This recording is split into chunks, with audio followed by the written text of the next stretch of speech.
نہ بولوں میں تو کلیجہ پھونکے، جو بول دوں تو زبان جلے ہے، سلگ نہ جاوے اگر سنے وہ، جو بات اب تک زباں تلے ہے۔ السلام علیکم، میں محسن بلال، 2-3 خبریں 2-3 باتیں آپ کے ساتھ شیئر کرنی تھی۔ کافی دنوں سے میں سوچ رہا تھا لیکن موقع نہیں بن رہا تھا۔ 1-2 بات تو لبیک کے حوالے سے ہے کہ جو سابق گورنر پنجاب چودھری سرور سے ہم نے سوال پوچھا کہ متناسب نمائندگی کے حوالے سے آپ کا کیا خیال ہے۔ آپ مغربی جمہوریت کو جانتے ہیں، اگر پنجاب میں بات کی جائے تو لبیک تیسری بڑی جماعت تھی ووٹوں کے لحاظ سے، لیکن اس کے حصے میں کوئی سیٹ نہ آئی پنجاب اسمبلی کی، لیکن کاف لیگ کے صرف 4 لاکھ ووٹ تھے، 8 نشستیں وہ جیت کے۔ تو اس بات کو چودھری سرور نے سیکنڈ بھی کیا اور یہ کہا کہ متناسب نمائندگی پاکستان میں ہونی چاہیے تاکہ گراس روٹ لیول پر بھی لوگوں کو پتہ چلے۔ ساتھ میں انہوں نے ایک بات یہ بھی کی کہ جو ٹکٹوں کی تقسیم ہے وہ پارٹی ہیڈ کا اختیار نہیں ہونا چاہیے، بلکہ جو ٹکٹوں کی تقسیم ہے وہ اس حلقے کے عوام سے پوچھنا چاہیے۔ یہ بھی ایک بہت بڑا ویلنٹ پوائنٹ تھا، جس کی بڑی وجہ یہ ہے تاکہ جب حلقے کے عوام کسی شخص کی سپورٹ کریں گے ٹکٹ کے حوالے سے تو انہیں بخوبی علم ہوگا کہ زاہد ہو یا باقر ہو، XYZ کوئی بھی ہو، اس کا رہن سہن کیسا ہے، اس کا فیملی بیک گراؤنڈ کیا ہے، اس کی ایجوکیشن کیا ہے، اس کا معاشرے میں رکھ رکھاؤ کیسا ہے، کیا وہ انہی میں سے ہے جو انہیں ووٹ ڈالیں گے یا کوئی وہ مختلف شخصیت کا مالک ہے۔ تو اس سے علاقے کے مسائل حل کرنے اور جمہوریت کو مضبوط کرنے میں بھی مدد ملے گی۔ یہ ایک ویلڈ پوائنٹ تھا، لیکن بدقسمتی کی بات یہ ہے کہ ہمارے یہاں پر ٹکٹ دیتے ہوئے کوئی بھی سیاسی جماعت ایسا نہیں سوچتی، اور انفارچونیٹلی اس سے بڑا ستم یہ ہے کہ جو علاقے کے عوام ہیں وہ بھی شخصیت پرستی اور پارٹی بازی کے پیچھے لگے ہوتے ہیں۔ انہیں بھی اس چیز سے کوئی آر نہیں ہوتا کہ آیا جو بڑی سیاسی جماعتیں ہیں وہ کس شخصیت کو ٹکٹ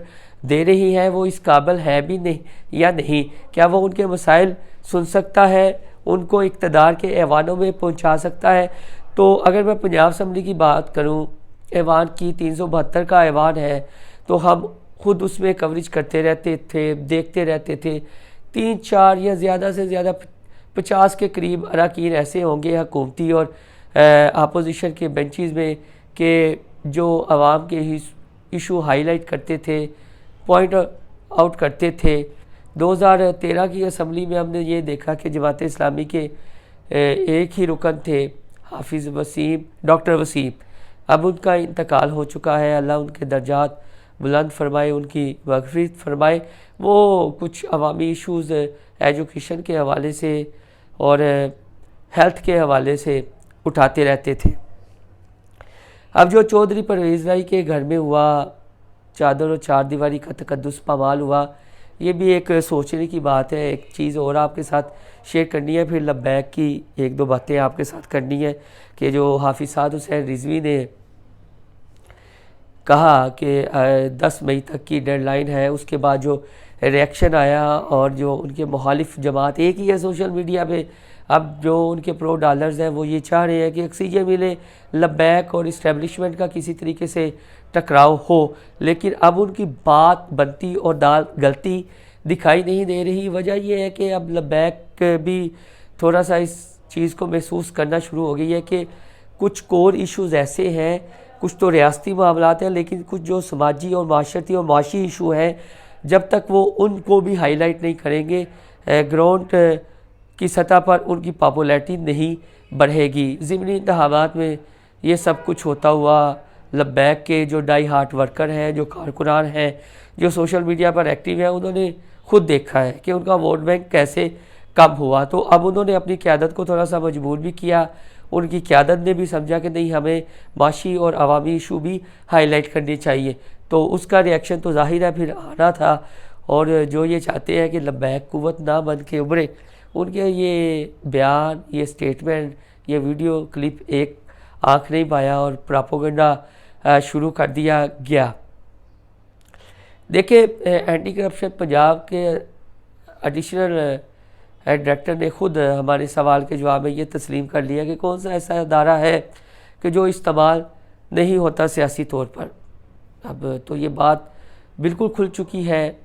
اینٹی کرپشن ہو یا پولیس ہو، وہ خود سوچ رہے تھے کہ اب ہم کیا کر رہے ہیں اور عوام کے اندر ہماری کیا ساکھ بن رہی ہے۔ لیکن پچھلے 5 سال سے لے کر اب تک آپ دیکھیں، میں اینٹی کرپشن کا ایک ڈیٹا آپ کے ساتھ شیئر کرتا ہوں، بڑا انٹرسٹنگ ڈیٹا ہے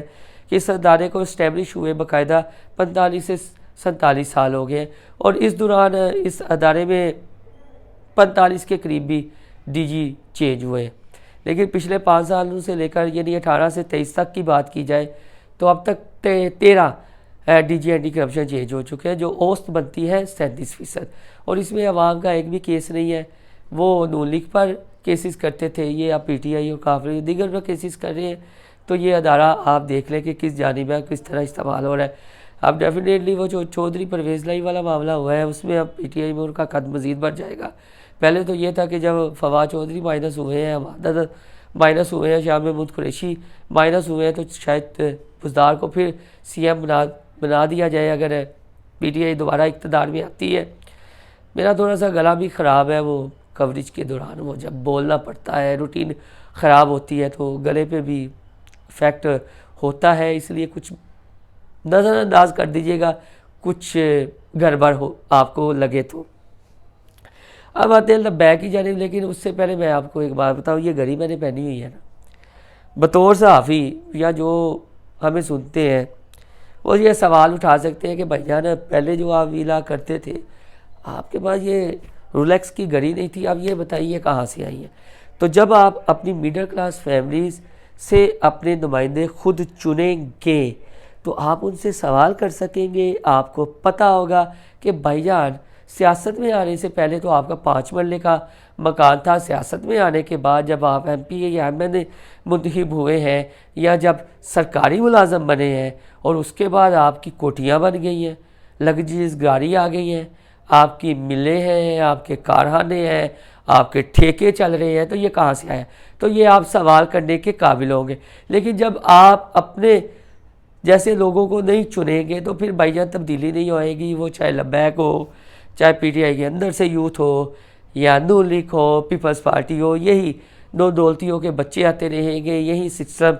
آگے چلتا رہے گا۔ تو یہ سوال کریں اپنی قیادت سے بھی کہ اگر وہ کسی کو ٹکٹ دیتے ہیں تو وہ ٹکٹ دینے سے پہلے پوچھیں کہ بھائی یار آپ نے ٹکٹ اس بندے کو دیا کیوں ہے، اس کی میں کیا خوبی ہے، یہ کتنا پڑھا لکھا ہے، یہ علاقے کے مسائل کو کتنا جانتا ہے۔ ٹھیک ہے کسی پارٹی کے لیے قربانیاں بھی معنی رکھتی ہیں، لیکن یہ ملک ہے تو ہم ہیں، یہ ریاست ہے تو ہم ہیں، تو یہ سوال کرنا بہت ضروری ہے۔ اور اب 10 تاریخ کو دیکھتے ہیں کہ لبیک کے امیر نے جو بیان دیا ہے وہ کس حد تک اس پر پہرا دیتے ہیں۔ اس کے ساتھ وہ پٹرول کی قیمتیں کم ہونے کی بھی بازگشت، ہمارے پرو ڈالر صحافی جنہیں ہمیشہ اعتراض رہتا تھا، ان کی ایک میں بات آپ کے ساتھ شیئر کر کے یہ ویلاگ ختم کروں گا۔ دیکھیں پاکستان کا دنیا بھر میں ایک انتہا پسند ریاست کے طور پر امیج بلڈ کرنے کی بار بار کوشش کی جاتی ہے، اس میں ہمارے کچھ پرو ڈالر پرزے بھی اس میں شامل ہیں، صحافی اینکر بھی شامل ہیں جو جان بوجھ کر چاہتے ہیں کہ آ بیل مجھے مار، یعنی وہ تو چاہتے ہیں کہ اب کچھ مذہبی جماعتوں کے جو کارکنان ہے، ظاہر ہے وہ جذباتی ہونے ہیں، انہیں اشتعال دلائیں اور کسی جگہ وہ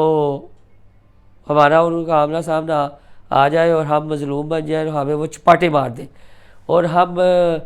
جو باہر کی دنیا ہے انہیں یہ تاثر دے جی کہ یہاں پاکستان میں ہم محفوظ نہیں ہیں، ہم حق سچ اور فریڈم آف ایکسپریشن کی بات کرتے ہیں، اظہار رائے کی آزادی کی بات کرتے ہیں، تو ہماری آواز کو دبانے کی کوشش کی گئی ہے تو اسالم مل جائے۔ جس طرح یہ ماضی میں واقعات ہوتے رہتے ہیں تو بالکل بھی ٹھنڈے رہیں، ایسا ری ایکشن دینے کی فی الحال ضرورت نہیں ہے۔ یہ جو پرو ڈالر پردے ہیں یہ وہ آنے والے دنوں میں یہ اپنی موت خود ہی بھی مر جائیں گے۔ ابھی تو ججوں کے بیٹوں کی ٹکٹوں دینے خرید و فروخت کے حوالے سے آڈیوز آ رہی ہیں، کچھ ہمارے پاس چیزیں ہیں کہ کچھ صحافیوں کی بھی ہیں کہ جن کے پیچھے کوئی انویسٹر تھے اور انہوں نے بھی ٹکٹیں دلوانے میں معاونت کی ہے، وہ کسی اور بھی علاق میں آپ کے ساتھ ذکر کر دیں گے۔ تاہم مناسب نمائندگی کے حوالے سے ووٹ